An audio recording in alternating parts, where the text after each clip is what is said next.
The wizard hat. What is a wizard hat? There are things people face in this world knowingly and unknowingly. Because even if they don't realize it, people have to face the mundane world and the anomalous world which slumbers underneath, filled with creatures, phenomena and artifacts of power, ones that can forever alter the fabric of reality. But more often than not, usually these encounters end with the death of a mundane person. Or more interesting, or worse, the transformation of the mundane into the preternatural. Because encounters with the anomalous world rarely leave someone unchanged, either through the shifting perspective that the world is much more vast than imagined, or through a marking that cannot be erased. Life leaves scars, even if they're not visible. The topic of this report of an artifact that leaves mean scars.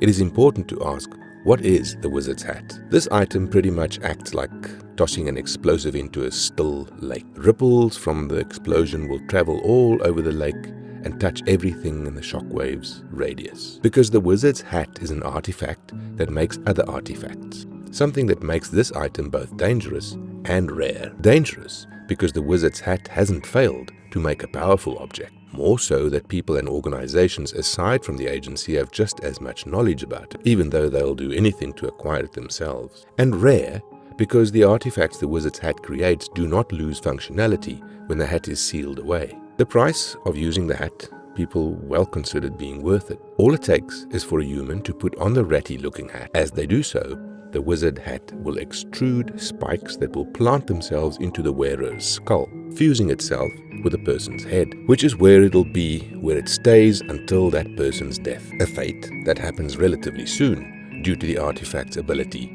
of item creation. Every item that the user imagines, the hat will give them a mental recipe of what the resources needed for the item to be made and where those resources can be acquired. A dangerous feat on its own, but as the hat can search for resources on a global scale and grant the user the ability through probability to acquire said supplies, the requirements aren't out of reach. Then by performing the recipe the wizard hat gave them, the user can bring that item from imagination to existence. And all it costs to create is a year of the user's life, one that can't be recovered even by using other items. So a cloak that transforms a person from a man to a beast, a pen that records the time and place of death, a buckle that gives the person the strength of a giant, nothing would be out of reach for creation, except for anything that extends the lifespan. Another restriction is that users can only make that imagined item once. If that item is taken or destroyed, they can never make that item ever again. The hat will refuse to supply the instructions.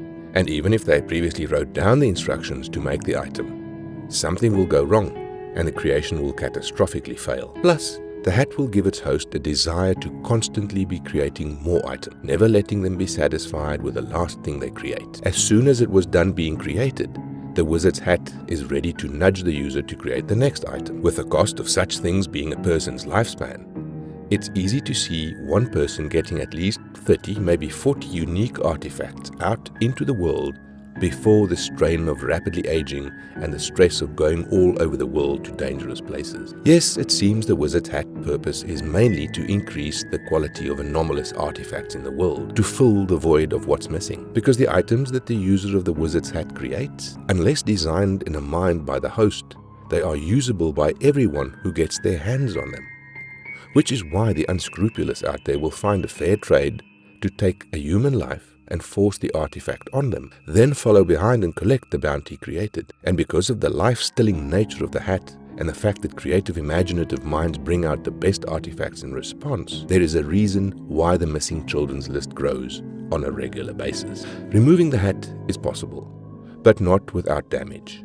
The spikes it uses to attach to a host drills right into the skull, and while cutting the spikes off will not damage the function of the hat.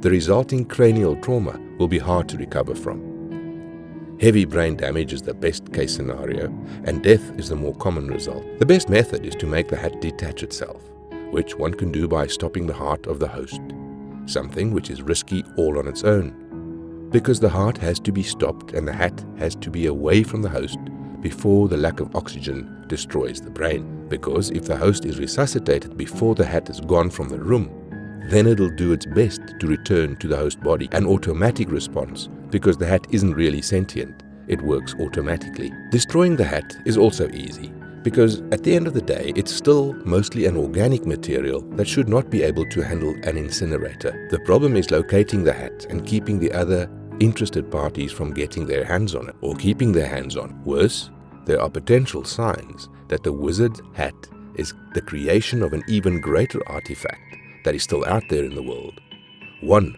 that is waiting to be discovered.